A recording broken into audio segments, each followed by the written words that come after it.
কালকে রাজবাড়ী মেলাতে যারা যায়নি, আমার মনে হয় তারা জীবন যুদ্ধে এক ধাপ এগিয়ে আছে।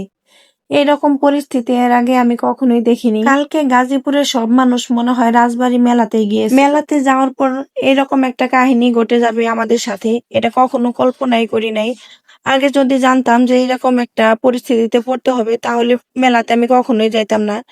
কালকে কান ধরছি ভাই, আর কখনো এই রাজবাড়ী মেলাতে আমি আর যাব না। সকালবেলা খুব ভালো একটা মুড নিয়ে ঘুম থেকে উঠেছিলাম। ওঠার পরে পানি ভাতের সাথে বেগুন ভাজি, ইলিশ মাছ ভাজি, আলু ভর্তা দিয়ে খাওয়া দাওয়া শেষ করে দুপুর পরে মেলার উদ্দেশ্যে রওনা দিয়েছিলাম।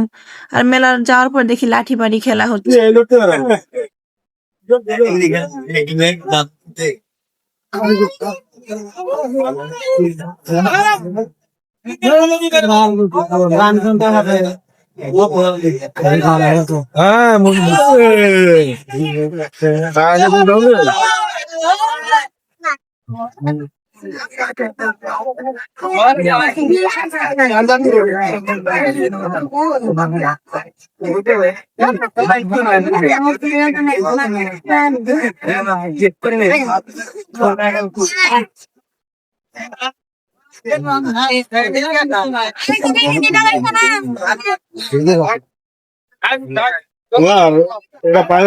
যাওয়ার পরে খুব সুন্দরভাবে খেলাটাও উপভোগ করলাম। তখনও কিন্তু জানি না যে শেষে আমাদের জন্য এরকম একটা পরিস্থিতি অপেক্ষা করছে।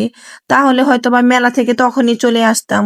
আর লাঠিবাড়ি খেলা দেখার পরে এক এক করে প্রত্যেকটা স্টলে ঘুরতেছিলাম। এখানে দেখলাম জিপসামের অনেকগুলো ক্যান্ডেল নিয়ে বসে আছে। তারপর হাতে বানানো অনেকগুলো চুড়ি।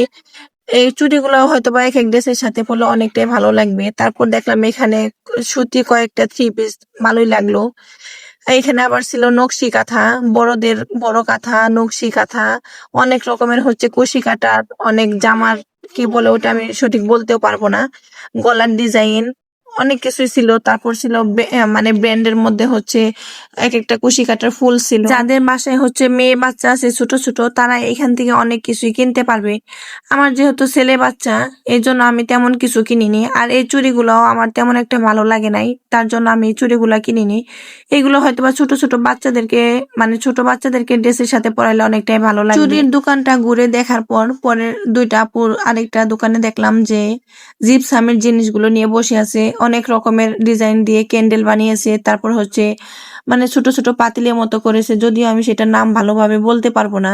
এইখানে ছিল বাঁশের তৈরি, বেতের তৈরি অনেক রকমের জিনিস। আর এই জিনিসগুলো কিন্তু অনেক ভালো লাগে। কিছু জিনিসের দাম দর করে দেখলাম যে এরা তুলনামূলকভাবে একটু বেশি যাচ্ছে প্রাইসটা, তাই আর সেখান থেকে কিছু কিনিনি। এরপরে চলে আসলাম এই যে বাচ্চাদের আইসে। আর এখানে আমার ছেলেকে একটু ওঠানোর চেষ্টা করলাম, কিন্তু কোনোভাবে আমার ছেলেকে এখানে উঠাইতে পারলাম না। সে কেমন জানি একটু ভয় পাইতেছে, অথচ তার থেকে ছোট ছোট বাচ্চারা কিন্তু এখানে খুব সুন্দরভাবে লাফাচ্ছিল। ভাবলাম এখানে একটু দাঁড়িয়ে থাকলে আমার ছেলে হয়তোবা তাদেরকে দেখে সেও একটু আগ্রহ নিবে, কিন্তু না, তাকে আধা ঘন্টা এখানে দাঁড়িয়ে থাকার পরেও তাকে উঠাইতে পারিনি। সে একটু ভয় পায়, অথচ তার থেকে ছোট ছোট বাচ্চারা এখানে কিন্তু অনেকক্ষণ লাফালাফি করছে। এইখানে টিকিটটাও ছিল 50 টাকা করে।